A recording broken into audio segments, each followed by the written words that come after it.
हिंदी साहित्य के सुप्रसिद्ध रचनाकार भारतेंदु हरिश्चंद्र अपनी यात्राओं के लिए चर्चित रहे हैं।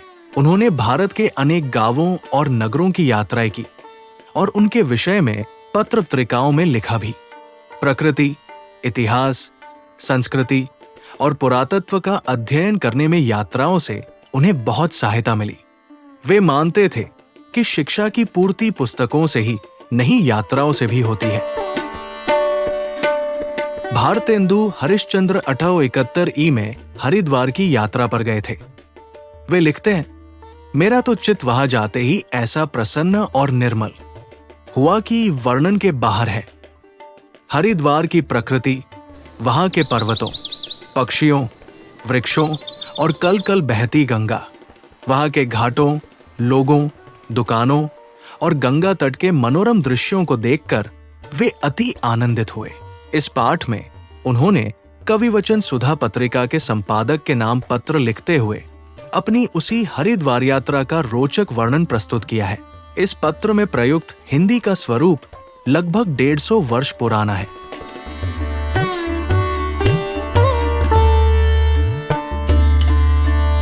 आइए पढ़ते हैं। श्रीमान कविवचन सुधा संपादक महामहिम मित्रवरेशु, मुझे हरिद्वार का शेष समाचार लिखने में बड़ा आनंद होता है कि मैं उस पुण्य भूमि का वर्णन करता हूं जहां प्रवेश करने से ही मन शुद्ध हो जाता है।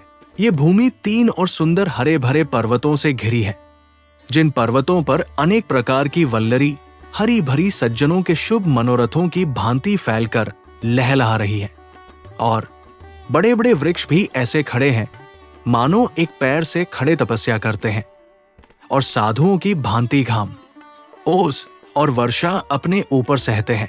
आहा, इनके जन भी धन्य हैं, जिनसे अर्थी विमुख जाते ही नहीं।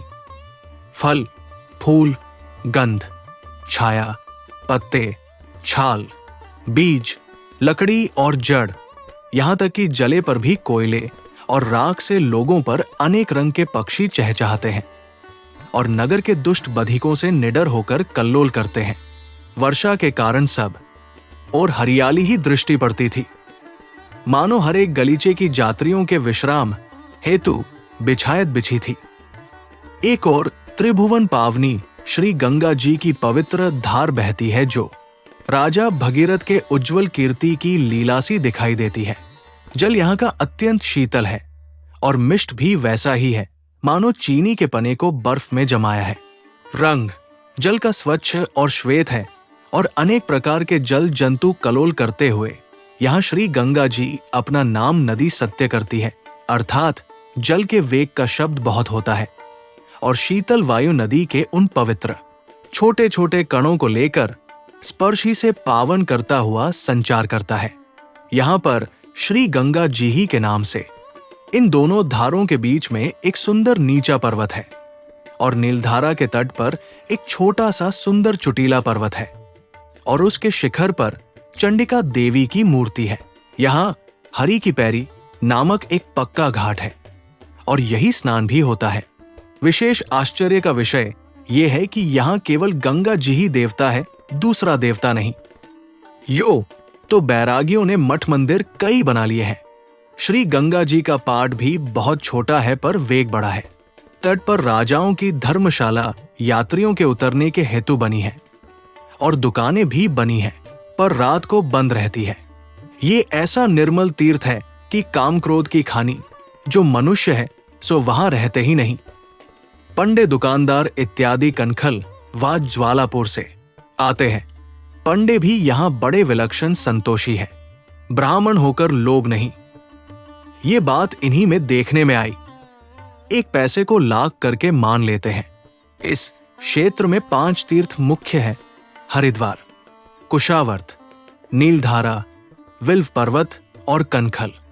हरिद्वार तो हरि की पैड़ी पर नहाते हैं, कुशावर्त भी उसी के पास है, नीलधारा वही दूसरी धारा। विल्व पर्वत भी एक सुहाना पर्वत है जिस पर विल्वेश्वर महादेव की मूर्ति है और कनखल तीर्थ इधर ही है। ये कनखल तीर्थ उक्त किसी काल में दक्ष ने यही यज्ञ किया था और यही सती ने शिवजी का अपमान न सहकर अपना शरीर भस्म कर दिया। कुछ छोटे घर भी बने हैं। और भारामल ने कृष्णदास खत्री यहाँ के प्रसिद्ध धनिक है।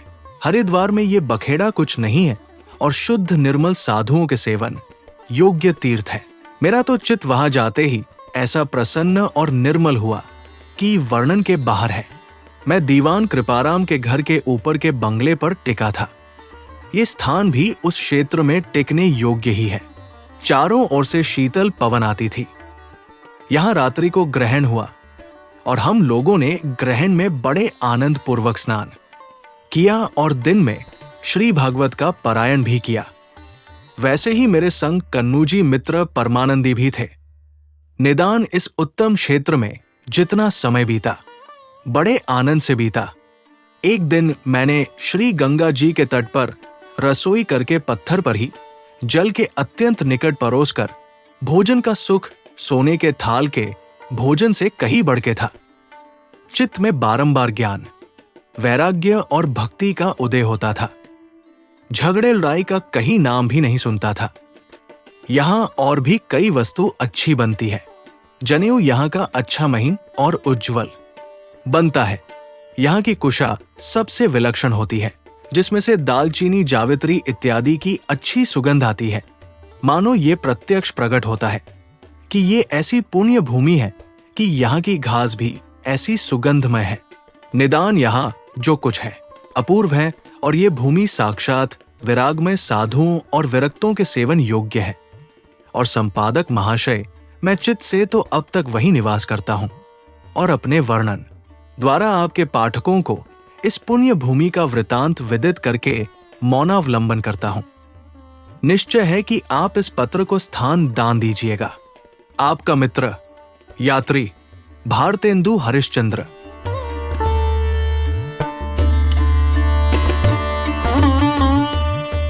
लेखक से परिचय।